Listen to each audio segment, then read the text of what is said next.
నిజంగానే మర్చిపోయినా. నిజంగానే మర్చిపోయినా. డైలాగ్ డైలాగ్ డైలాగ్ డైలాగ్ అయిపోయింది.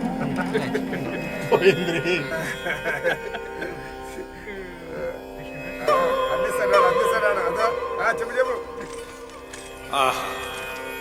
ఏమి నీ చతురత దేవా, ఏమి నీ చతురత దేవా,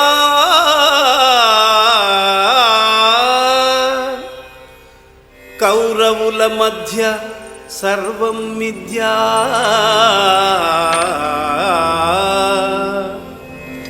వారికి జరిగేదేమిటి నీకు ఒరిగేదేమిటి, ఊరకే ఈ జాగేమిటి,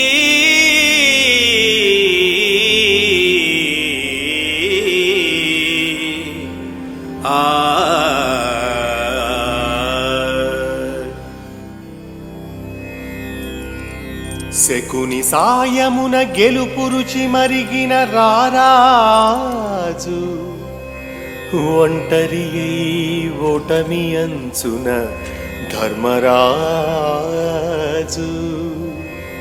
నన్ను పిలువకనే ప్రయత్నమాపని వెన్నుచూపని పాండవాగ్రజుని చెంతకు చేరి తన వివేకాన్ని అవమానించన ఉద్దవా,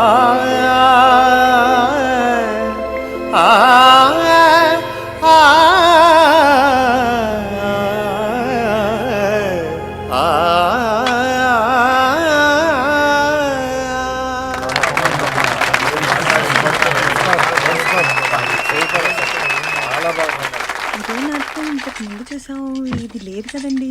ఈ కొరనాయలు మర్చిపోయారు కదమ్మా, ఈయనేదో కవర్ చేస్తున్నట్టున్నారు. కపట నాటక సూత్రధారి, కపట నాటక సూత్రధారి,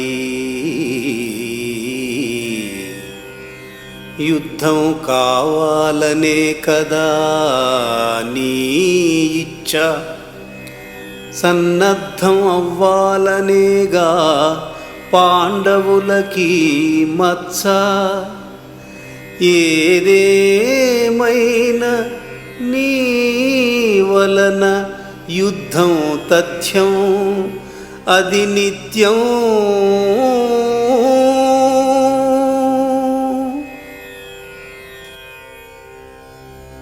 యక్ష ప్రశ్నకా ఉత్తవా, పాంచాలిని సైతం పాచికల పందేరమున పణముగా పెట్టుట ధర్మరాజ ధర్మమా, లేక ధర్మరాజ దర్పమా, గర్వమా మూర్ఖత్వమా?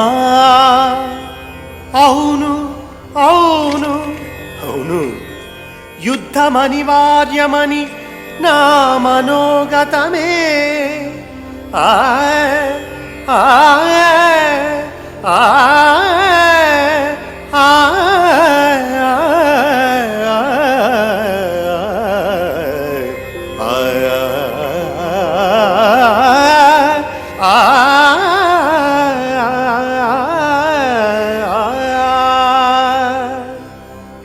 కానీ ఉత్తవా, ఆ యుద్ధము ఇరువురి మధ్య లేక అందరి మధ్య అనేది మీ మనోనిర్ణయమే కదా.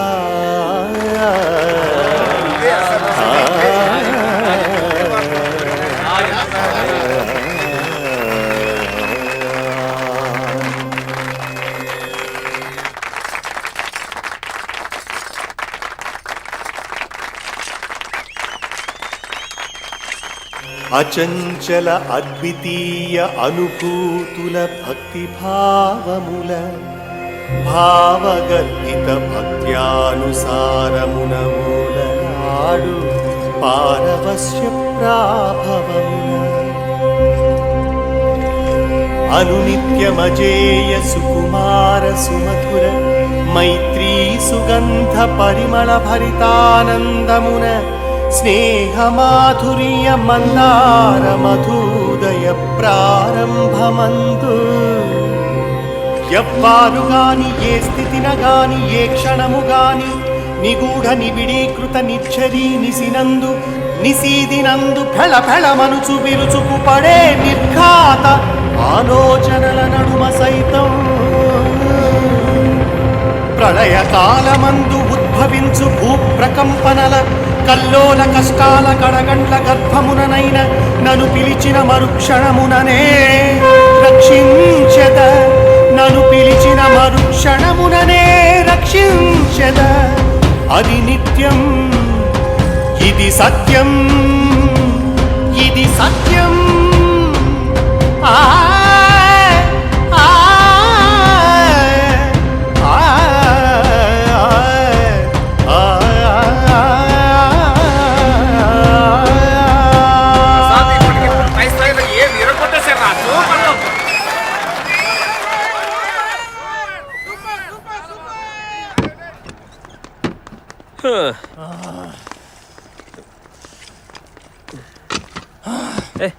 పో బయటికి. నీ అమ్మ ఉన్న కొన్ని డైలాగులు కూడా చెప్పలేకపోయారు. ఈ ప్రసాద్ మీరు కంగారు పడ్డారు, అది చూసి నేను కూడా చెప్పుకోలేనేమోనని ఇక గ్యాప్ లేకుండా కంప్లీట్ చేసేశారు. ఈయన ఇలా పద్యాలు పాడి ఫేమస్ అయిపోయాడు అనమాట. మనం కూడా ఏదో ఒక టెక్నిక్ పట్టుకుంటే చాలా బాగుంటది. ఆయనతో మనకెందుకు లేరా బాబు పోలిక. రేయ్, మనవాడికి ఏం తక్కువరా? చెరుకు తోటలో అరటి ఆకు వేసి పని కానిచ్చాడు వాడు. రే నీ సిగ్గులేదురా మీకు? చెత్తనా ఎలా? అయ్యా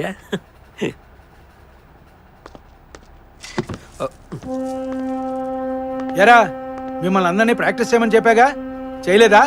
చెప్పు. అది కాదు నాన్న, నేను బాగానే నేర్పించాను కానీ ఇంకా నిన్న ఏళ్లతో ప్రాక్టీస్ చేయించమని చెప్పాను. పోనీలేండి సార్, వాళ్ళు అలా ఆగిపోవడం వల్లే ప్రసాద్ గారు నన్ను అడగమన్నారు. నేనేమో నా సొంత డౌట్స్ అడిగేశాను, ఆయనేమో నిజంగానే కృష్ణులాగా సమాధానాలు చెప్పారు. ఇవన్నీ అనుకుంటే అవుతాయా సార్? మొత్తానికి మీ అందరికీ నా తరపున థ్యాంక్స్ అయ్యా. అబ్బా మీకు బాగా గొలుసు వస్తుందిరా. సరిగా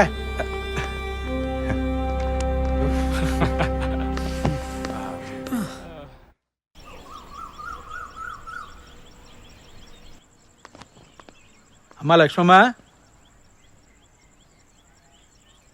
ప్రసాద్ గారు భోజనానికి వచ్చారమ్మా? ఇవాళ ఆయన బ్యాంకుకి వెళ్ళలేదు.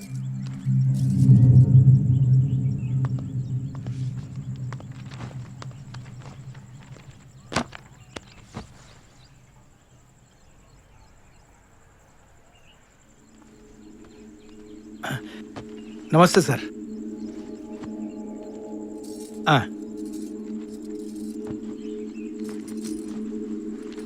ఎలా ఉంది సార్ ఇప్పుడు?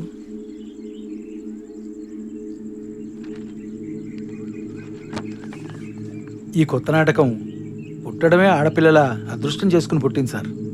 3 నెలల్లో పుష్కరాలు ఉన్నాయి కదా, వాటి ముగింపు సంబరాల్లో మనది కూడా పెడతామన్నారు సార్.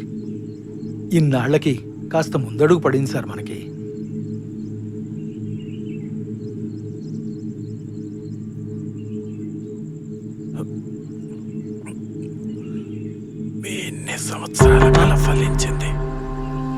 సార్ ఏమైంది సార్? ఆ గొంతు డాక్టర్ దగ్గరికి వెళ్దాం పదండి.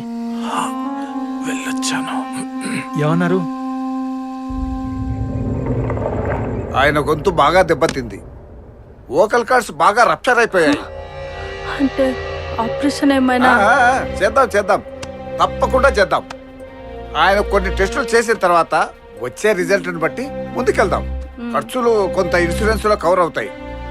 ఇంతకు ఇన్సూరెన్స్ ఉందా? ఉంది సార్. ఎంత లిమిట్? ఒక 5 లక్షల వరకు. ఓ పని చేద్దాం, ప్యాకేజీ లెక్కన చేసేస్తే మీకే మంచిది కాబట్టి మీరు ఇంకో 4 లక్షలు రెడీ చేసుకోండి, చేసేద్దాం. ఓకేనా మరి?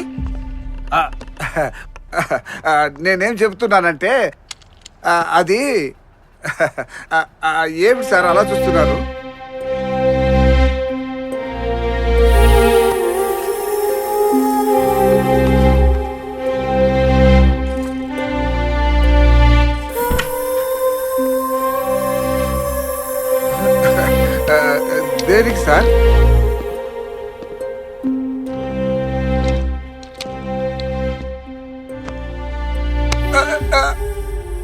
ఏమైందో చెప్పు.